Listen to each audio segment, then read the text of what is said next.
TV Comunitária do Rio de Janeiro, canal 6 da NET, também podemos assisti-la, tvcomunitaria.rio, online, né?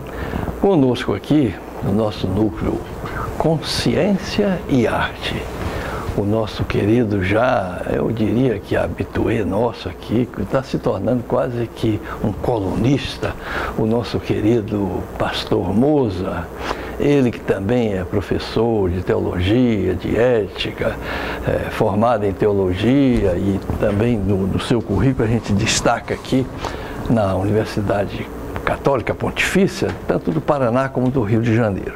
Mas eu sou insuspeito para falar bem de Moza, porque eu confesso que é meu guru, é meu amigo do peito, irmão camarada. Moza, obrigado por estar aqui conosco. Obrigado, Soriano. Eu queria falar um pouquinho daquela beleza que foi o lançamento de outra obra sua. Ecumenismo é libertação. Por que que é libertação? É o sinônimo. Por qual?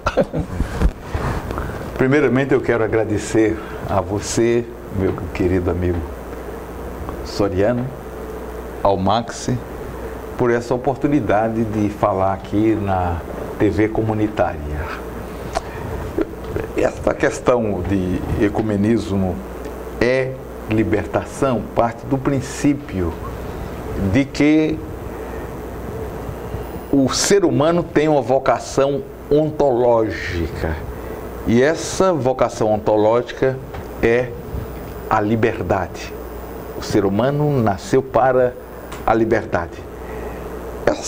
Este ser humano caminhante, caminheiro da liberdade, ele vem vivendo momentos mais intensos, essa vida pela liberdade e luta pela liberdade, em momentos de refluxo. É uma luta de fluxos e refluxos. E essa ideia de ecumenismo é liberdade, porque a liberdade não é algo individual. Ela é algo que aponta para um tu. Acontece no eu sujeito psicológico, o eu soriano como ser único, sujeito psicológico, em seu eu profundo, de que falava o Fernando Pessoa, este eu do poeta que fala da sua individualidade, né? Como no livro Eu e outras poesias, prefaciado por Ferreira Goulart, o grande poeta, do eu que emerge da interioridade do ser. Como falamos aqui desse ecumenismo, porque o ser humano ele só se concretiza como verdadeiro ser humano em comunhão com o outro. O Descartes, René Descartes, o iniciador da filosofia moderna, tem um axioma: penso, logo existo. Penso, logo existo. Cogito, ergo sum. O Roger Garaudy vai questionar Descartes e diz: eu não existo porque eu penso. Eu existo porque o outro dá um sentido à minha existência. Numa aula de educação de adulto, conforme o mestre Paulo Freire, no Nordeste, o educador perguntou a um estudante: se o ser humano não existisse, se existiria o mundo? Ele respondeu, não. Se o ser humano não existisse, o mundo não existiria. E perguntado por quê, ele respondeu, porque faltaria alguém para dizer que aquilo era o mundo. Então, de um homem simples, emerge um poeta, emerge um filósofo. Né? Então, eu penso nesse ecumenismo como parte dessa vocação ontológica do ser humano, que é a descoberta do outro. Eu encontrei na rua, em Ipanema, um dia, o nosso querido escritor, que você certamente conheceu, Joel Rufino. E o Joel me chamou e disse, moça, vem cá. E perguntou, e disse, olha, eu acho que o ser humano é um projeto que não deu certo. O ser humano é um projeto que não deu certo. Eu conversando um dia na casa do nosso querido psicoterapeuta Jurandir Freire, eu disse, Jurandir, o Joel me encontrou numa rua de Ipanema e me disse que o ser humano é um projeto que não deu certo. Jurandir me disse, moça, fale com Joel que ele continua sendo um projeto. Ou seja, esse projeto inacabado que é o ser humano, que se faz no dia a dia e se faz em comunhão com o outro. Por isso, nesse ecumenismo de que estou falando, não é um ecumenismo ligado ao dogma. E quem reflete muito bem sobre este ecumenismo é um texto que você mencionou no livro Ecumenismo é Libertação. É um texto de Frei Beto. Li na imprensa esse texto, liguei para o Frei Beto e perguntei se eu poderia publicar na introdução a meu livro. E o Beto disse, olha, o Frei Beto disse, pode, desde que você mande o exemplar para mim. Estou devendo ao Frei Beto, ele estava viajando, então não mandei ainda para ele. Sim. E o Frei Beto disse, abracei, ou seja, quando me tornei fanático, é o título do texto do Frei Beto. E ele diz, abracei o fanatismo ao descobrir que só o Deus pregado por minha igreja é o verdadeiro. Todos os outros deuses, todas as outras religiões, todas as outras tradições espirituais que não creem como eu creio, são heréticos, ofendem a Deus, procedem do diabo e merecem ser varridos da face da terra. Os fiéis dessas igrejas que não confessam o meu credo estão condenados às chamas do inferno e só haverão de se salvar aqueles que se arrependerem, abandonarem seus cultos idólatras e abraçarem a única e verdadeira fé, esta que a minha igreja manifesta. Tornei-me fanático em sucessivas etapas. Fui criado em uma família católica e desde cedo aprendi que os protestantes são infiéis por não respeitarem a virgindade de Maria, nem acatarem a autoridade do Papa. Ridicularizei os espíritas por admitirem que se comunicam com os mortos. Acusei os judeus de terem assassinado Jesus. Abominei os ritos de matriz africana como supersticiosos e orquestrados pelo demônio. Tivesse eu poder, haveria de banir da sociedade todas essas crendices que tomam o santo nome de Deus em vão. Até que um dia sofri um acidente de trânsito no centro de Salvador, onde me encontrava a trabalho. Fui atropelado por uma moto que surgiu inesperadamente quando eu atravessava o Largo Terreiro de Jesus. Fui socorrido por um desconhecido que me levou a um hospital evangélico em seu carro. Por eu estar inconsciente, devido à pancada da cabeça no solo, ele assumiu os custos apresentados pelo pronto-socorro e ainda assinou um termo de responsabilidade. Como deixou telefone e endereço, ao receber alta fui agradecer-lhe. Soube que é ateu.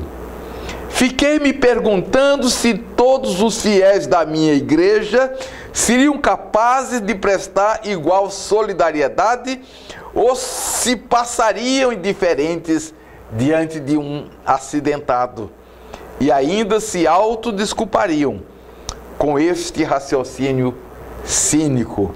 Nada tenho a ver com isso.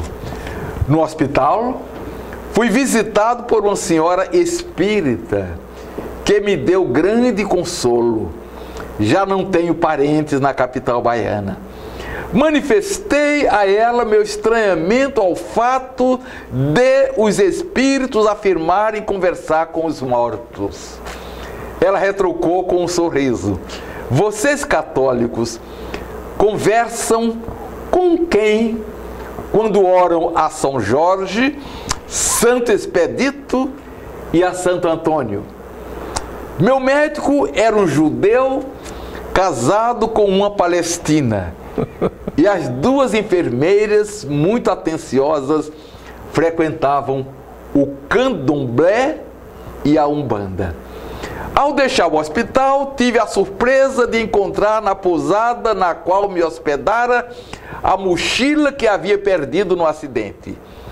Dentro, todos os meus pertences, inclusive o dinheiro que eu tinha retirado do banco para pagar a hospedagem.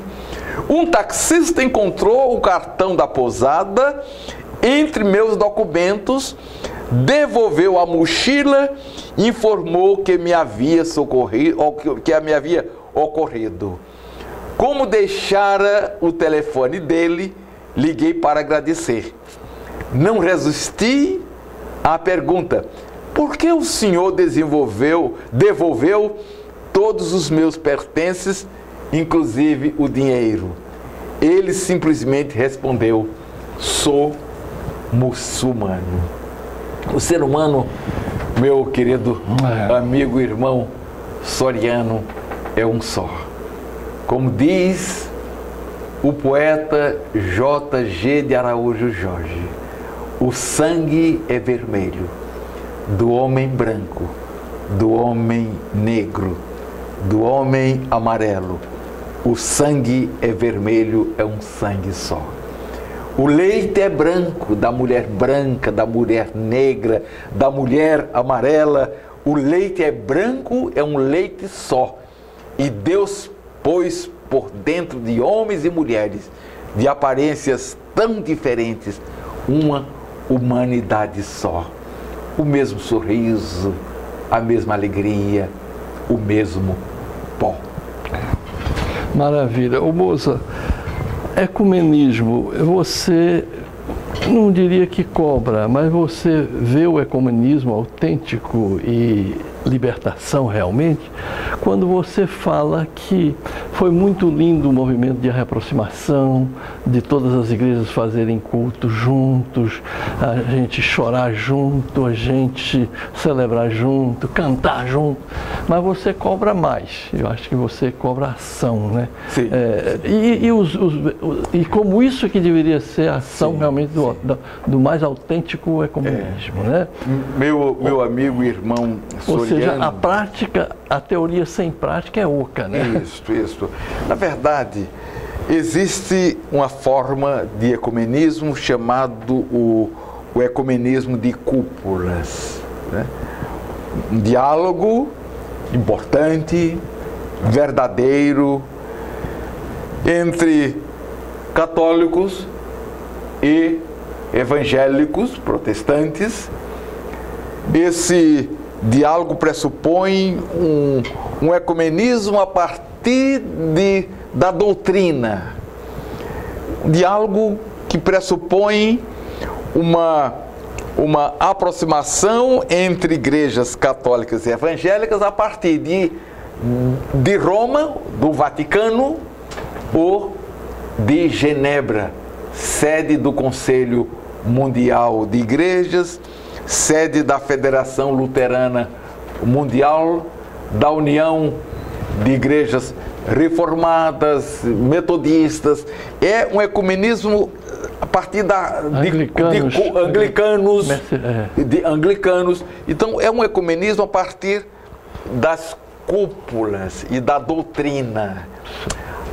Para mim, a doutrina divide, a doutrina separa. Começa com uma grande barreira entre o princípio defendido pela tradição católica, não por todos os católicos, mas pelo menos a partir da doutrina, colocando a doutrina como ponto de partida. Ubis episcopos ibi ecclesia. Onde está o bispo, está a igreja. Os protestantes vão dizer, não é ubis Christus e ubi episcopus ibi ecclesia, mas ubi Christus ibi ecclesia. Onde está Cristo e o seu povo, ali a igreja. Então dá-se uma grande divergência a nível eclesiológico, são eclesiologias diferentes. Mas quando você parte de um ecumenismo libertador, libertário, eu diria, você parte do serviço ao povo. Então, o nosso trabalho prende-se a uma experiência ecumênica que nasceu em 1973, quando igrejas católicas, bispos e leigos, igrejas protestantes, pastores e leigos, mulheres e homens, descobriram que esse ecumenismo acontece a partir do encontro com o povo, a partir da opção pelos pobres, a opção pela negritude, onde você pode discutir e pensar numa teologia negra a partir de um Deus que não é um ser masculino, mas um Deus que também tem uma face feminina. Portanto, eu pessoalmente entendo que a figura de Maria é um lado maternal de Deus, até porque o Espírito Santo no hebraico, palavra ruar, sopro, é uma palavra feminina. O Espírito no grego, pneuma, é uma palavra neutra. Então, o Espírito Santo não é um homem, não é um homem. E as igrejas passaram a refletir sobre isso, sobretudo a teologia feminista, quando inúmeras teólogas foram estudar teologia e fazer uma teologia a partir da ótica feminina. E muitos passaram a fazer uma teologia a partir da ótica do negro, e muitos homens e mulheres passaram a fazer uma teologia a partir do pobre, do favelado, do explorado, do deserdado da terra, das pessoas sofridas. E isto se intensificou bastante na época da ditadura militar. Este movimento veio em 1973, com raízes bem anteriores. O Dom Helder já... Sim, São Dom Helder, e mesmo antes de Dom Helder, né? Mesmo antes de Dom Helder. Dom Helder foi uma figura simbólica, uma figura riquíssima a nível de espiritualidade, embora em termos de bens materiais pobre, usava sempre a sua batina e não ficava muito à vontade com paramentos luxuosos. Ele era um bispo que viveu no Rio de Janeiro, teve num determinado momento uma visão de direita, mas quando foi para o Nordeste, ele se converteu ao povo e criou um centro de teologia, né? O centro onde estavam o padre Comblan, padre Nécio, onde se formou, onde teve uma forte presença o frei Marcelo Barros, o bispo Marcelo Cavalheiras, né? E, então, são pessoas que nasceram a partir dessa descoberta do outro. E como uma das principais vítimas da ditadura e dessa presença de Dom Helder lá no Recife, teve um padre que foi preso e torturado. Padre Henrique, né? Padre Henrique, Antônio Henrique, que trabalhava com o pastoral da família e foi preso e carregado num jipe na cidade universitária e morreu. No dia seguinte, os jornais vilipendiaram ainda o padre. Teve a garganta cortada. Foi terrível, terrível. E aí aparece uma nova proposta de ecumenismo, esse ecumenismo com o povo, o ecumenismo de base, e é isso que eu trato nesse trabalho. É como as igrejas evangélicas, a partir da opção preferencial pelos pobres, descobriram a unidade. A unidade não parte da doutrina. Não vamos discutir os princípios doutrinários, mas vamos ver onde está o pobre, porque Cristo, abrindo a cruz no Gólgota, ele abraçou toda a humanidade, de forma muito especial os pobres. Jesus Cristo morreu como um preso político. Ele questionou o Império Romano, e muitos conservadores dizem que ele justificou o Império quando ele falou: dai a César o que é de César e a Deus o que é de Deus. É uma leitura hermenêutica errada, pobre, porque quando Jesus Cristo disse dai a César o que é de César e a Deus o que é de Deus, ele quis dizer dai a César o que é de César, mas não dai a César aquilo que é de Deus. De Deus é o ser humano, de Deus é o pobre, é o oprimido, é a criança, é a mulher, é o mendigo, é a pessoa da rua. Então é lá onde Deus marca o encontro conosco e com a humanidade. Olha, e você falou de Cristo que lembra a esperança, né? Sim. Na ressurreição entre elas. E você, como meu poeta maior, me permite ler aqui na segunda orelha do seu livro É comunismo, é libertação, que o nosso querido Max Figueiredo, que está nos produzindo, ele que é de um programa aqui nosso, Circuito Carioca, Mozart Noronha, a igreja a serviço do necessitado. Sinais de esperança.